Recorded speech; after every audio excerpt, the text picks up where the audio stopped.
সম্মানিত সুধী, আসসালামু আলাইকুম ওয়া রাহমাতুল্লাহি ওয়া বারাকাতুহু। দেশে কিংবা দেশের বাহিরে যে যেখান থেকেই আমার ইউটিউব চ্যানেল অদ্রি আলাউদ্দিন যারা দেখেন, আমি সকলকে আন্তরিক শুভেচ্ছা এবং অভিনন্দন জানাচ্ছি। আপনারা জানেন যে গত 26শে মার্চ অন্তর্বর্তীকালীন সরকারের প্রধান উপদেষ্টা প্রফেসর ডক্টর মোহাম্মদ ইউনূস তিনি তার বক্তব্যে এই বাংলাদেশের যে স্বাধীনতার ঘোষক জিয়াউর রহমান কিংবা শেখ মুজিবুর রহমান এর কোনোটি উল্লেখ করেনি। এ নিয়ে বিএনপির মধ্যে যে একটা বিরূপ প্রতিক্রিয়া সৃষ্টি হয়েছে, এই সৃষ্টি নিয়ে আজকে আমি কিছু বলতে চাই। আমি আশা করব যদি আপনারা মনে করেন যে আমি ভুল বলেছি তাহলে আমাকে ক্ষমা করে দিবেন। 26শে মার্চ স্বাধীনতা দিবস, অর্থাৎ স্বাধীনতার ঘোষণা নিয়ে যে এই মুহূর্তে আলোচনা সমালোচনা, একে অপরের প্রতি যে বিরূপ প্রতিক্রিয়া, বিএনপি বলছে যে স্বাধীনতার ঘোষক জিয়াউর রহমান, আওয়ামী লীগ বলছে বঙ্গবন্ধু শেখ মুজিবুর রহমান। আসলে এই দুটি যে আপনার দুই দিকে টানাটানি, এই এক স্বাধীনতার ঘোষণা নিয়ে আমার মনে হচ্ছে যে অন্তর্বর্তীকালীন সরকার প্রধান ডক্টর মোহাম্মদ ইউনূস তিনি সঠিক কাজটি করেছেন আমার যুক্তিতে। কারণ তিনি নিরপেক্ষ একজন ব্যক্তিত্ব, তিনি অন্তর্বর্তীকালীন সরকারের প্রধান উপদেষ্টা। তিনি যে কাজটি করেছেন, আমি আমার দৃষ্টিকোণ থেকে বলছি, তিনি তার জায়গা থেকে সঠিক কাজটি করেছেন। 1971 সাল থেকে এই 2025 পর্যন্ত প্রায় 54 বছরের কাছাকাছি এই 54 বছরের যে ইতিহাস, এই ইতিহাস থেকে আমরা যে শিক্ষাটা নিই সেটা হলো বিএনপি আওয়ামী লীগ এই যত বছর ক্ষমতায় ছিল এর মাঝখান থেকে যদি আমরা 9 বছর বাদ দিই তাহলে বেশিরভাগ সময়টাই বিএনপি এবং আওয়ামী লীগ এই বাংলাদেশের ক্ষমতায় ছিলেন। শেখ হাসিনা, খালেদা জিয়া, জিয়াউর রহমান, বঙ্গবন্ধু শেখ মুজিবুর রহমান, তারাই ক্ষমতাকে আঁকড়ে ধরেছিল দীর্ঘ বছর। এই দীর্ঘ বছরে তাদের মধ্যে কেন এই বিভক্তিটাকে তারা সংযোগ করতে পারেনি, যে আসলে এই স্বাধীনতার ঘোষণাটা আসলে কে দিয়েছে। বাস্তবিক আমরা স্বচক্ষে যেটা দেখি, পাঠ্যপুস্তকে যেটা দেখি, এই ইতিহাস থেকে যে শিক্ষাটা, সেটা আমার দৃষ্টিতে সেটা আপনার শহীদ জিয়াউর রহমান এই 25শে মার্চ রাতে, অর্থাৎ 26শে মার্চে তিনি এই চট্টগ্রাম কালুরঘাট বেতার কেন্দ্র থেকে তিনি ঘোষণা দিয়েছিলেন স্বাধীনতা। তখন এই বঙ্গবন্ধু শেখ মুজিবুর রহমান পাকিস্তানে ছিলেন, এই করাচিতে ছিলেন। জনগণ যা দেখবে সেটাই কিন্তু স্বীকার করা একেবারে বাধ্যতামূলক। আমি এই মুহূর্তে আলোচনা করছি, আমার এই সময়টা হয়তো আপনারা বের করতে পারবেন। এখন প্রায় 10:45 কিংবা 9:30 মতো বাজে।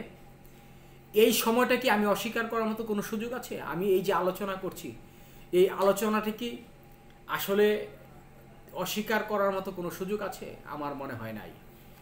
আর তখনকার আমলে কোনো রকম এডিটিংয়ের ব্যবস্থা ছিল না, যার কারণে এই 26শে মার্চ কালুরঘাট বেতার কেন্দ্র থেকে যে এই শহীদ প্রেসিডেন্ট জিয়াউর রহমান এই স্বাধীনতার ঘোষণা দিয়েছিলেন, এটা নিয়ে তো এত বিতর্কের কিছু নেই।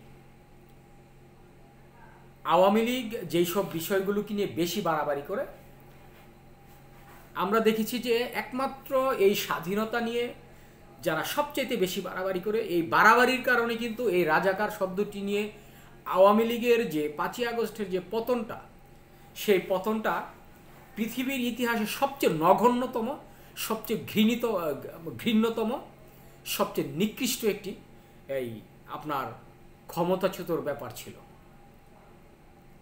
এই আওয়ামী লীগ সবসময় মনে করছে যে 1971 সালের অবদানটা মনে হয় তাদেরই সবচাইতে বেশি। অথচ বাংলাদেশ আওয়ামী লীগের মধ্যে যারা শেখ হাসিনার ফ্যামিলির, অর্থাৎ বঙ্গবন্ধু ফ্যামিলির 80% লোক এদেশের মুক্তিযোদ্ধার সাথে কোনো প্রকার সম্পৃক্ত ছিল না। সেই প্রমাণটা শুধু আজকে আমার কথা নয়, আমার ফ্যামিলিতে বহুত আওয়ামী লীগের বড় বড় নেতা রয়েছে এবং এই এই আওয়ামী লীগের ক্ষমতাকালীন অবস্থায় 1971 সাল থেকে শুরু করে আমার বড় চাচাও তখন এই আপনার কর্নেল আতাউল গনি উসমানীর পিএ ছিলেন। উনিও 1971 সালে এই মুক্তিযুদ্ধের সাথে তার যেই ব্যক্তিগতভাবে অবদান রয়েছে এটা অস্বীকার করার মতো কোনো সুযোগ নেই। আমার ফ্যামিলিতে অনেক মুক্তিযোদ্ধা রয়েছেন। আমি মনে করছি তাদের কাছ থেকে যে আমরা গল্প শুনেছি, সেই গল্প থেকে আমার মনে হচ্ছে যে আওয়ামী লীগ সবসময় নিজের ঢোলটা একটু নিজে বেশি পিটাতে চায়, যার কারণে আজকে এই যে জুন জুলাইয়ের যে আন্দোলন, যে ছাত্র সমন্বয়কদেরকে এই আপনার এই রাজাকারের সন্তান বলাতে সমস্ত দেশ যেমন একেবারে এই বিস্ফোরণ ঘটেছিল, ঠিক একই ঘটনা তারা বারবার ঘটাতে চাচ্ছে। আসলে এই বাংলাদেশে কি শুধু আওয়ামী লীগই ক্ষমতা ছিল, এই বাংলাদেশের এই মুক্তিযুদ্ধের সপক্ষে ছিল? তাহলে এই যে 7 কোটি বাঙালি কোথায় ছিল? আমার দৃষ্টিকোণ থেকে আমি বলতে চাই যে এই বাংলাদেশে আওয়ামী লীগের যে অবদানটা ছিল, বিএনপি ছিল, তখন তো বিএনপিই ছিল না। যারা এই আপনার জিয়াউর রহমান তখন মেজর, তখন তার অবদান ছিল বাংলাদেশে। তখন কর্নেল ফারুক ছিল, কর্নেল রশিদ ছিল, তারপর আপনার কর্নেল আতাউল গনি উসমানী ছিলেন। এরকম বহুত বড় বড় নেতা এই দেশে জন্মগ্রহণ করেছিলেন, এই মুক্তিযুদ্ধের সপক্ষে ছিলেন।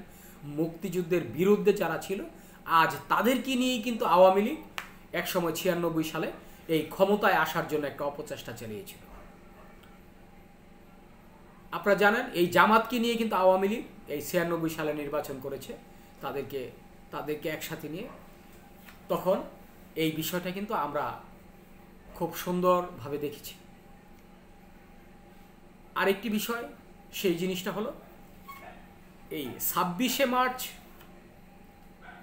নিয়ে যেহেতু এত বিতর্ক যে আসলে ঘোষণা এই স্বাধীনতার ঘোষক কি বঙ্গবন্ধু শেখ মুজিবুর রহমান না জিয়াউর রহমান, বাস্তবিক পক্ষে এই বীর মুক্তিযোদ্ধাদের পক্ষে এই জিয়াউর রহমান তখন বঙ্গবন্ধু শেখ মুজিবুর রহমানের নির্দেশেই তখন এই কালুরঘাট বেতার কেন্দ্র থেকে 26শে মার্চে এই স্বাধীনতার ঘোষণা দেয়। এটা অস্বীকার করার মতো কিছু নেই। তাহলে কি আমরা মনে করি না যে এই মুহূর্তে এই বিতর্কটা নিয়ে বিতর্ক সৃষ্টি না করে এই দীর্ঘ বছর বিএনপি আওয়ামী লীগ ক্ষমতা ছিল, তারা তো নিজেরাই কনফার্ম করতে পারেনি আসলে এই ঘোষক কে, এই স্বাধীনতার ঘোষক কে হবে, এটা নিয়ে তারা নিজেরাই এখন পর্যন্ত তারা কোনো প্রকার সমাধান দিতে পারেনি। তাহলে অন্তর্বর্তীকালীন সরকারের প্রধান উপদেষ্টা যিনি নিরপেক্ষভাবে তিনি কারো পক্ষেই যায়নি, এ নিয়ে তার কোনো দোষ নেই। আমার দৃষ্টিকোণ থেকে আমি বলছি, আমরা মনে করব যে এই মুহূর্তে বিএনপি আওয়ামী লীগ দুইটি দলেই আসলে এই আমি মনে করছি একটু অযোগ্য একটি দল, যার কারণে এখন পর্যন্ত 1971 সাল থেকে 2025 সাল পর্যন্ত এর মধ্যে দীর্ঘ বছর তারা ক্ষমতায় ছিল, তারা এই কাজটি কমপ্লিট করে যেতে পারেনি যে আসলে এই স্বাধীনতার ঘোষককে।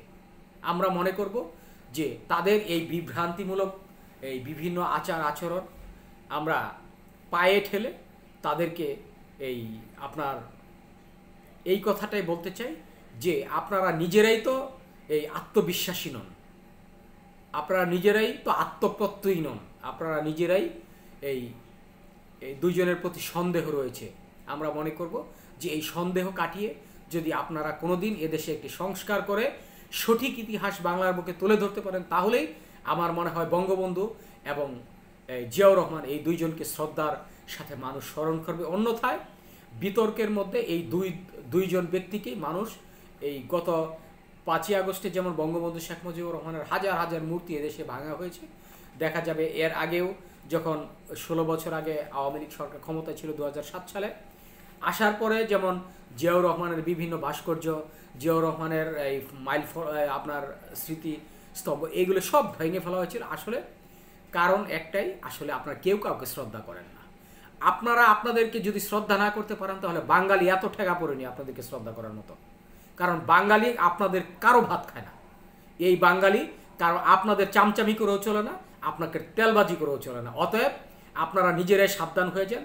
ভবিষ্যতে সংস্কার করে যদি নতুনভাবে আপনারা আসতে পারেন, তাহলেই মনে হয় বাঙালি আপনাদেরকে শ্রদ্ধার সাথে স্মরণ করবে। অন্যথায় আপনাদের দুইজনকেই জনগণ প্রত্যাখ্যান করবে। এই বিষয়টাই আমরা এই মুহূর্তে দেখতে পাচ্ছি। ধন্যবাদ সবাইকে। ভালো থাকবেন, সুস্থ থাকবেন, নিরাপদ থাকবেন।